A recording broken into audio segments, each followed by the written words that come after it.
Nagsagawa ng pagdinig ang Senado ukol sa panukalang pagbabalik ng mano-manong paraan ng eleksyon sa bansa. Mariin namang itong tinutulan ng COMELEC at ng ilang mambabatas. Si Jade Miguel sa detalye. Isang panukala na bumalik sa manual elections ang isinusulong ngayon sa isang pagdinig ng Senado. Ang sistema na isinusulong ni dating COMELEC Commissioner at kasalukuyang convener ng Transparent Elections na si Gus Lagman ay tinawag na TCRES. More transparent and more credible elections in 2016 onwards. And not only that, it can mean a possible savings of more than 10 billion pesos for the country. Because of lack of transparency when precinct counting is automated, Germany, the Netherlands, Ireland, Australia reverted from automated to manual precinct counting. I understand that 18 of the 30 countries that have automated their elections have gone back to manual. Next. Japan, Malaysia, United Kingdom, and most others have used manual elections ever since. And that's why I always cringe every time somebody would say that going back to manual, we would be going back to the dark ages. They don't know what they're talking about.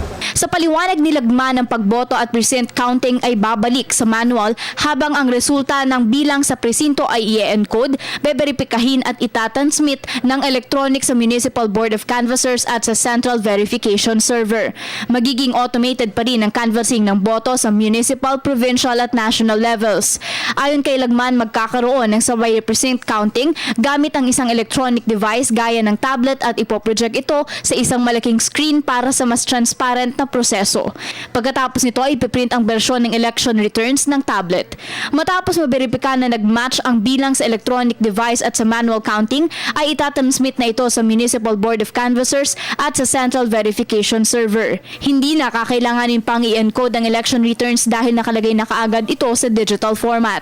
Ayon kay Lagman, mapapaikli nito ang bilang sa loob ng ilang araw kumpara sa dating manual na proseso na tumatagal ng ilang linggo. Samantala, tinututulan naman ito ng ilang kongresista pati na rin ng dating pinuno ng COMELEC na si Sixto Brillantes. Sabi ko ni ex-commissioner Lagman na pag bumalik daw tayo sa manual, sinasabi natin na back to Jurassic o back to antiquated. Totoo po yun. Ako nagsabi nun babalik ko tayo talaga sa Jurassic Park pag bumalik tayo sa manual. Ayaw niya maniwala. But hindi na ako paniwalaan. Sino ba gumawa ng automated law? Hindi ko ba kongreso, mga congressman? Kayo ba talagang gusto niyo bumalik sa antiquated? But hindi naman kami ang gumawa ng batas Kami lang ang nag-i-implement, no? So what he's trying to hit is hit the congressman and the senators that pass the law. Para sa Telebisyon ng Bayan, Jade Miguel.